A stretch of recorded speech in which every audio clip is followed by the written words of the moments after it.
Please. Come on.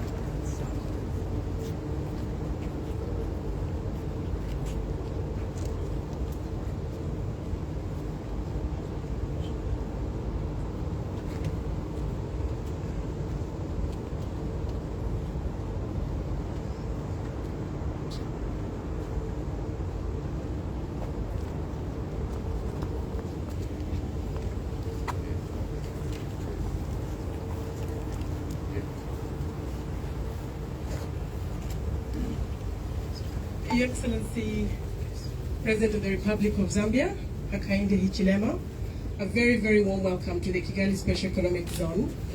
My name is Claire Kamanzi, and I am CEO of the Rwanda Development Board, an entity responsible for investment, exports, and tourism.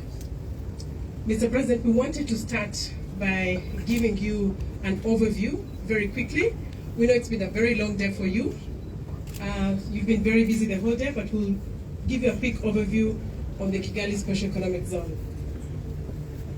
Now, in Rwanda, Mr. President, we have a total of 10 industrial parks, of which 2 have been designated as special economic zones. And as you see on the map of Rwanda, they're spread across the country. Today, you're in the Kigali Special Economic Zone, which was the first and the most advanced of all of them. Now, a little bit about Special Economic Zone, Kigali Special Economic Zone. This zone that you're in, Mr. President, has been operational since 2011. And even though it started as a government project, eventually it became a public-private partnership with a consortium of investors from Rwanda. And today, that company is called Prime Economic Zone, that finished the development, but also is the operator of the Special Economic Zone here in Rwanda. As you know, Mr. President, the objective of having the Kigali Special Economic Zone was to really catalyze investments, exports, and to industrialize Rwanda, and also, of course, create jobs for the people of Rwanda. Today, we have fully developed 2 phases of the Kigali Special Economic Zone, with a total of about 385 hectares. It's a mixed-use zone, which means it's in any sector. Anyone from any sector can establish here. As part of phase 2, we also have within this Kigali Special Economic Zone what we call the Kigali Innovation City, and I'll be talking about that a little bit later. We have plans of expanding this Kigali Special Economic Zone. We have phase 3 and phase 4, which are also almost another 400 hectares that we will be developing as we expand from here. What the Kigali Special Economic Zone offers, Mr. President, is land in one place, organized, infrastructure, water, electricity, roads, and broadband. And this really makes it easy for investors to come and set up quickly and really realize their ambitions in Rwanda. Now, maybe just to tell you what we've achieved in the key metrics that we like to measure our performance. Since establishing the Kigali Special Economic Zone, we've attracted investments worth $3 billion here in this zone. We also today export about $500 million of export just directly from the Special Economic Zone. And in terms of job creation, this zone has created 15,000 permanent jobs for Rwandans, which is something that we think is also critical. And altogether, we have 150 factories that are established here, and you're in one of them called the Africa Improved Foods, and you'll be hearing from the country manager shortly about that. In terms of the sector split, 60% of the investments that are here are in the manufacturing sector, which is really what we were aiming to really prioritize by bringing them here. 35% are in services, and most of these services are those that the manufacturing sector needs, like logistics, banking services, insurance, among others, and then 5% in agro-processing. Now, Mr. President, just a few examples of some of the companies that we've attracted here. One of them is Pink Mango, which is one of the textile and garments factories that are here. This company alone, an investment which is a joint venture between a Chinese company and a Rwandan company, has created 4,500 jobs and exports about $13.2 million a year. The second example is in assembling of cars. We have Volkswagen here. To date, they have assembled 967 units of vehicles, and they have a capacity of doing up to 1,000, which is why we're also looking at exporting some of the vehicles that are assembled by Volkswagen in this Special Economic Zone. And then the third example is the African Improved Foods, and because you're going to hear from the country manager, I'll skip that, but they are also very significantly contributing to our exports, about $35 million last year. The other companies are Bakresa, which is a company that makes beverages, as well as wheat processing, and then coffee processing. So these are examples. You can see it's a diverse sector from textiles to agro-processing, car assembling, and I must also say vaccine manufacturing is also part of this, because Mr. President, you mentioned that this morning in the press conference. Now, let me talk a little bit about Kigali Innovation City, which is part of what we're building in phase 2 of this zone. Kigali Innovation City is an ecosystem that we're building to support innovation. The first part of that innovation ecosystem that we're building is talent pool. Within the Kigali Innovation City, we already have 2 universities that are operating fully. One is the Carnegie Mellon University from the US, and then the Africa Leadership University. The picture you see in the corner is Africa Leadership University, and they're providing the critical talent that is needed to spur innovation in Rwanda. For example, in one of the universities, Africa Leadership Universities, we have 40 countries that are represented from Africa. So it's really a Pan-African talent story that we're building here.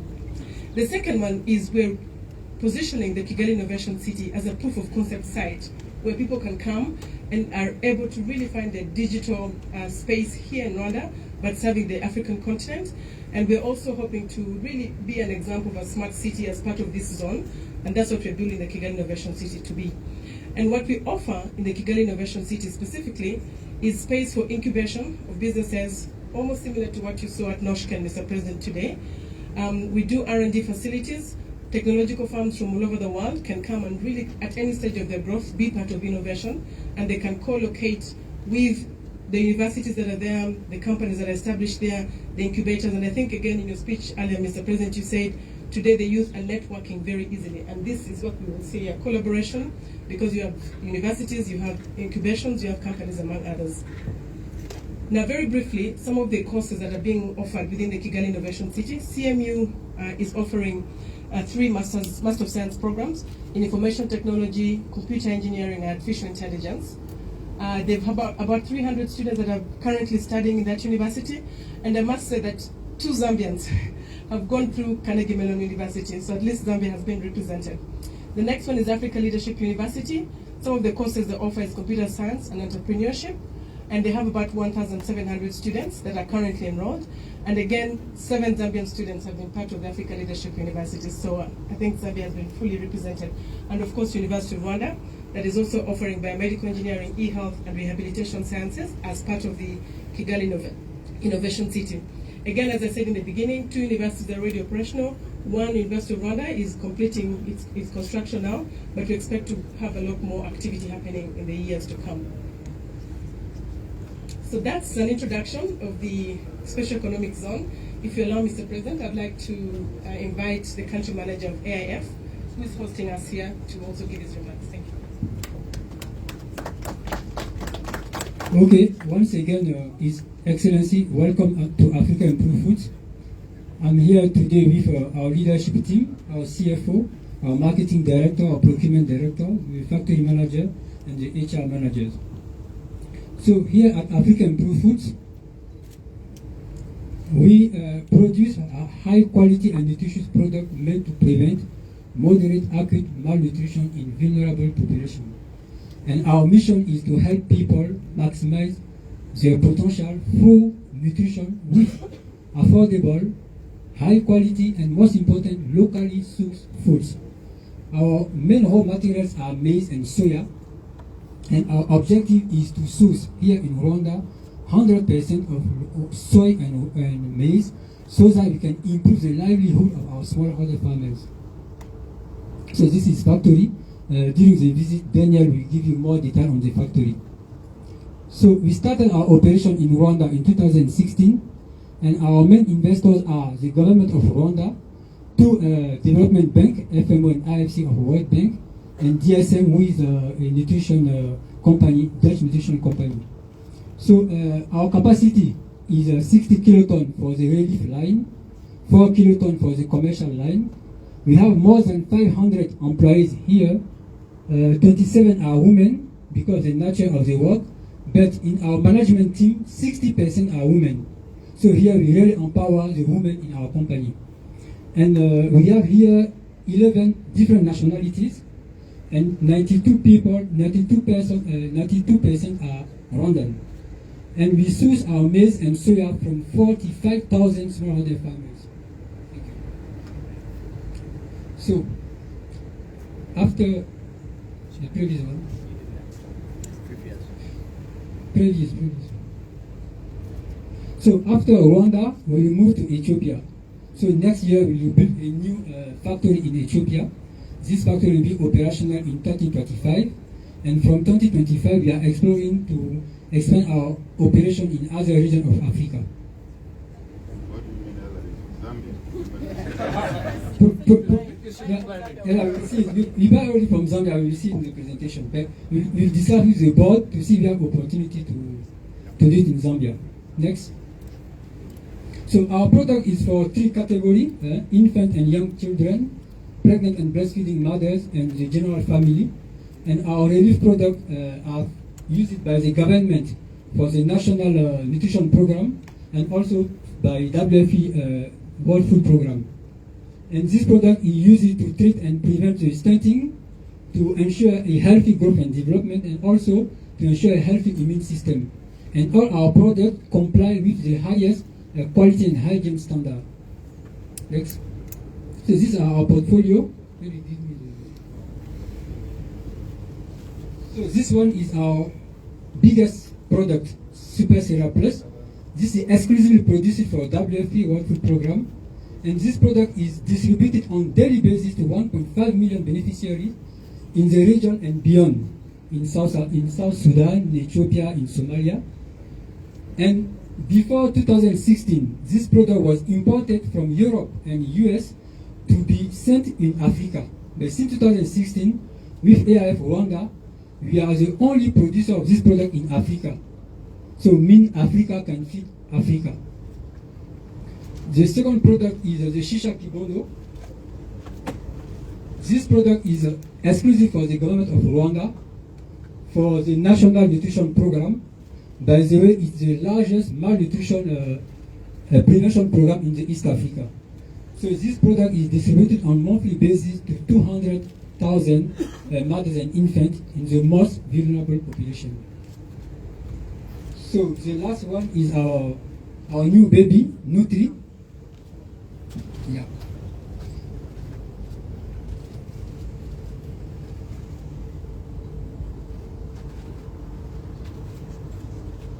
Okay. This is our new product, the Nutri. We launched it last month. This is our commercial product. It's affordable, high-quality cereals for infant and all the family. You can find it in all stores, in supermarket, in the small stores, the boutique, the open market. And we have other products for the NGOs. Next. So last year, we sourced our maize and soya from 90,000 smallholder farmers in the region and the southern Africa. Even from Zambia, we sourced last year 8,000 tons of maize and 10,000 tons of soya from Zambia, with 6,500 farmers from Zambia. And when we started our activity in 2017, we were able to source only 5 kilotons in Rwanda because the rejection was very high due to the aflatoxin level. But 3 years after, we were able to reduce the aflatoxin level by buying the maize on cob and handling all the post-harvest process, so that we have more control on the quality. And with the Minagri, we are now working to develop the soya in Rwanda. Last year we sourced locally 1 kiloton, but this year we plan to source 4 kilotons of soya in Rwanda.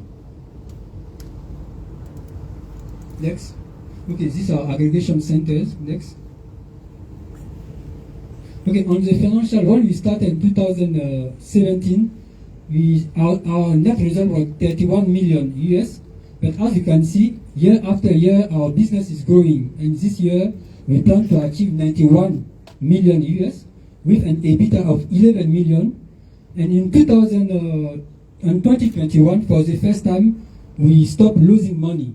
For the first time, we had a net result positive. And this year, we plan to have a positive net result, about 1.7 million US. Thank you, His Excellency.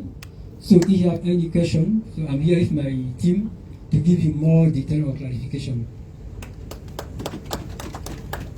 Yeah, I see. So in Zambia, as I was saying, last year we bought 8,000 tons of maize and 10,000 tons of soya. So Zambia is really a key supplier for us.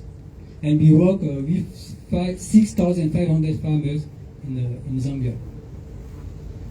So they're outgrowers or what's approach to Sorry? use? Are they outgrowers to you? Yeah. You supply them with inputs and stuff? No, we buy from traders. Or From traders, yeah. But now we have a plan to work directly with smallholder farmers. Yeah.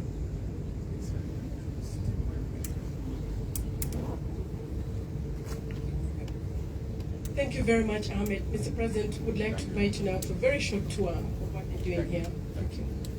And the tour will be led by Daniel, our site manager. Thank you. Let's go to the plant. So this site was commissioned in 2016, but the idea was dated back in 2014. There was conference.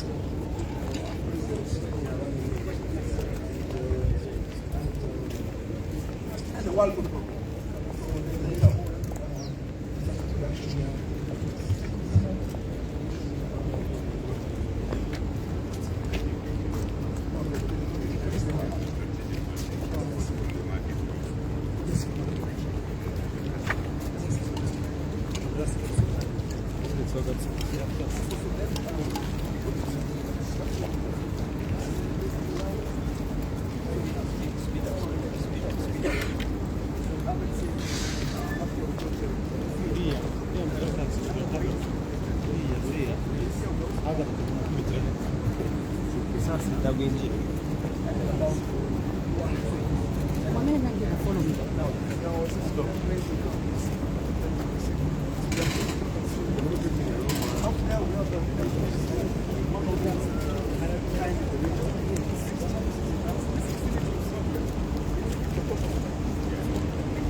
We want along this side.